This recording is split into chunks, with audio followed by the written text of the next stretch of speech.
great wrestling talent. And the great Kabuki, I think, is fair evidence of that, but a most unusual situation coming up at this point in time. Well, as I had said before, I want to let the people understand what the Dragon Shy match is all about.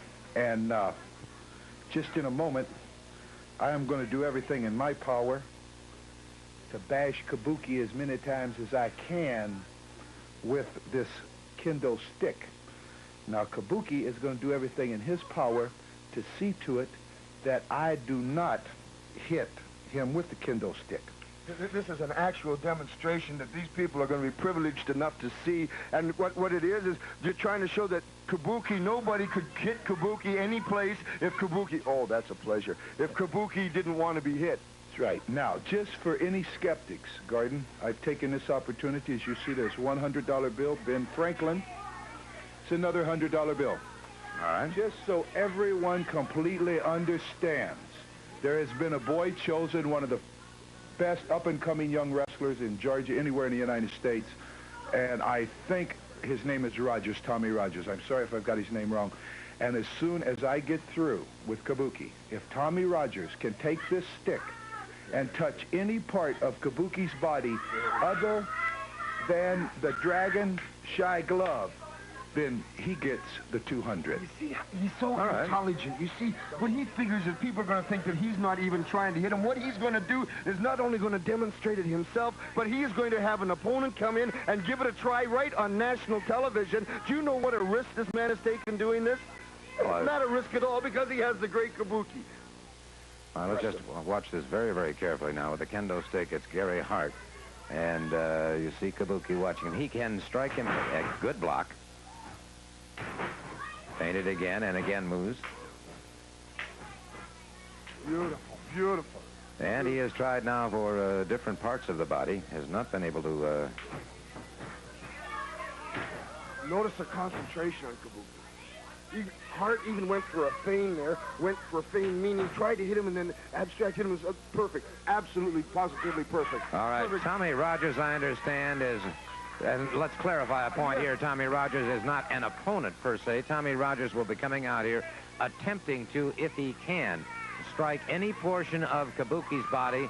What you must understand, too, Mr. Soli, is this, what Mr. Hart is doing right now is people saying, oh, yeah, why don't you try hitting him harder, Mr. Hart? So Mr. Hart has stepped aside. So much confidence in this man. Now, here's a young fellow that's going to do everything he can. Now we're going to see something right on national television. It's just truly incredible. All right, let's watch this. I want everyone to understand what the Dragon Shy is. Look at this. Look at this.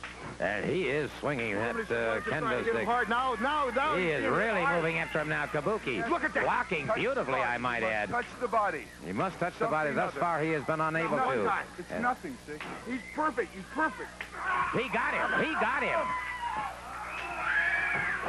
Look at that. And Kabuki suddenly retaliating there as he was caught. Kabuki, his attention diverted momentarily.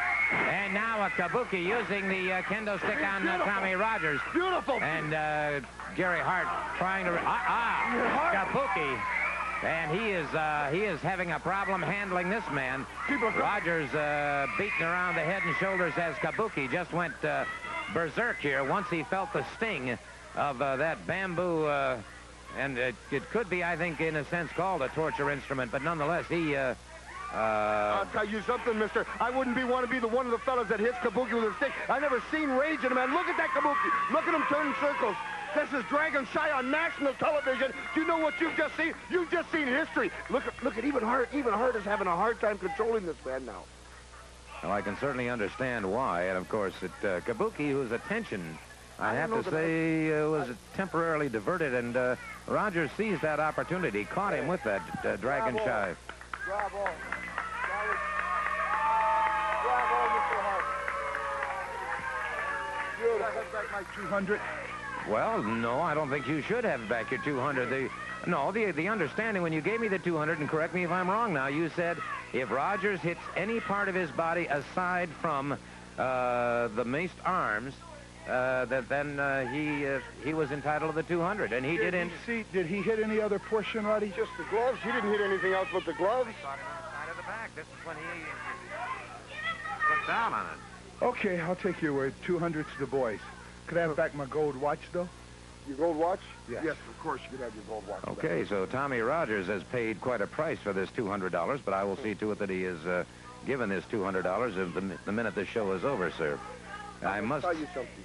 I must tell you something. You're taking $200 here unnecessarily because the great Kabuki had stood in there and done his chore, and he looked back to Mr. Hart here in innocence, looked away, and that young man at that particular time nailed him in the back of the head. Now, myself, I wouldn't have gone for that, and that's exactly what happened. I say this.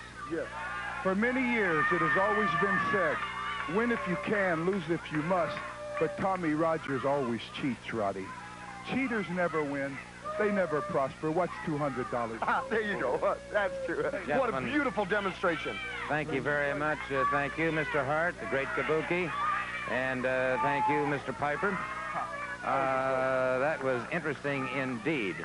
But we do have then, of course, an admission, too, by the same token.